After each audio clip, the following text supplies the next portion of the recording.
closer to home. Netflix Philippines is no stranger to stories that explore the complexity of Filipino life, and our next title promises that and more. The love that we carry, the resentments we avoid, and the conversations that we postpone until time forces us to face them. When we're together with the families, good afternoon. Hello, hello. All right, we'll start it off with Cholo. This series centers on a typical Filipino family reunion that no one is quite ready for. You know the type that you end up posting about because you just couldn't believe you heard that or you had that conversation? Maybe that's what's in the show. What do you think made Netflix the right home for Ganito, Ganyan, Ganoon? Netflix was the only one who had the courage to do it. And they were willing to give it the creative freedom that we needed to be able to stay faithful to the vision. And they're the only ones. I think they're the only ones who have the bravery to come up with something like this. Well, I think we've already noticed that Netflix is not merely pushing or getting out of the box, it has completely obliterated the box, right?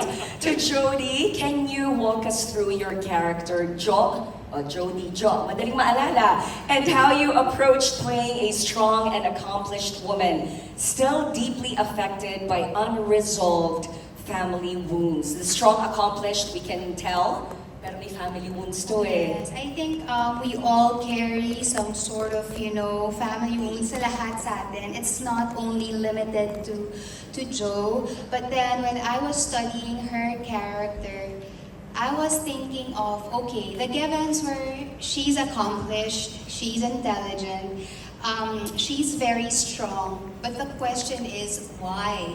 What motivated this character to be the way she is? So, kung titignan mo, kung babalikan mo, it's because this strong, independent woman had to be that way because she didn't have anyone to guide her during her growing up years. So that's the kind of bubog that this character carries. And I believe that there are people who can sort of relate to her character and those who carry abandonment and rejection issues. Ouch. Okay. Affected me. There are some people, I was thinking, there's already some on stage right now. To Agot, we heard that your character, Paz, is a very layered character. Can you tell us more about her motivations, her fears, and walk us through the process of finding empathy, kailangan na natin yan sa mundo, for a character that others might describe as difficult? Good afternoon to everyone, first of all. Paz, yes, is definitely a very complicated character. And when Direct Cholo sent me the script for that, in the beginning I was like so excited, but then when I got the script, I'm like, how am I gonna play her? Because she's really difficult, complicated, narcissist. We all have a person in mind. Diba? You have that in your family, maybe in your friend circle. And I didn't have to look far enough because medyo, I had to dig deep into my circle of friends. And I didn't have to look far enough because my mom was I could relate to Paz.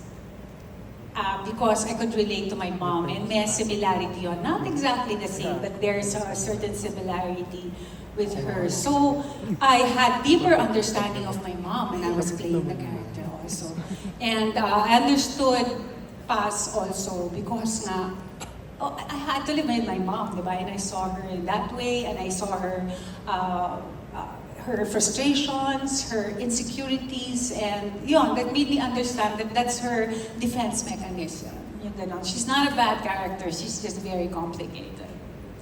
And back to the creative genius behind this, Cholo, this story balances dark humor with moments of real tenderness, something that feels very Filipino. Now, why was it important for you to allow humor to exist while navigating through all of the typical family drama? Bakit kailangan pasukan ng humor? Because if you really look closely and long enough, drama is actually hilarious, especially family drama. And there were the topics that we're trying to discuss here are already inherently heavy, so we needed to sort of like lighten it up a little bit. Not just to make it more palatable to people, but really that's the way it is. Drama is hilarious, especially family drama. And I think it's a good way of looking at drama as, Yes. you know, it's just funny. Yeah. Okay, to Jodi and Agot, Netflix reaches such a wide range of viewers here and the rest of the world. Out of all the potential viewers of Ganito, Ganyan, Ganoon, what type of audience do you most hope finds this story? Let's start with you, Agot.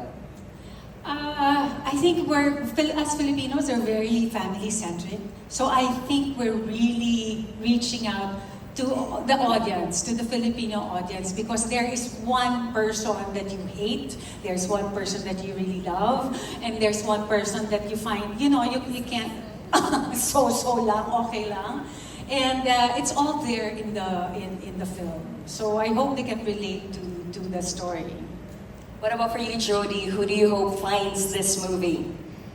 Anyone who needs it, anyone who needs to heal, anyone who is trying to justify that you need to forgive to be able to forget. So, there. Oh, that was absolutely beautiful. All right, Jodi, please invite everyone to watch the film. Una po sa lahat, good afternoon. Sorry na yun, nahuli na po. But thank you very much for being here. And maraming salamat po sa lahat ng nakasama namin ngayong hapon na ito.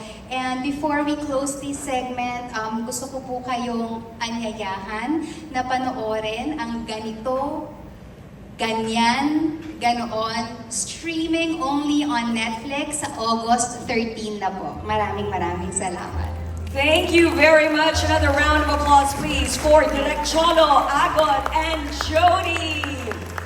Ganito, Ganyan, Ganoon reminds us that family can be messy, painful, and imperfect, but also a place, just like Jodi said, where healing can begin. Please give them another round of applause, please. Palakpakan po natin.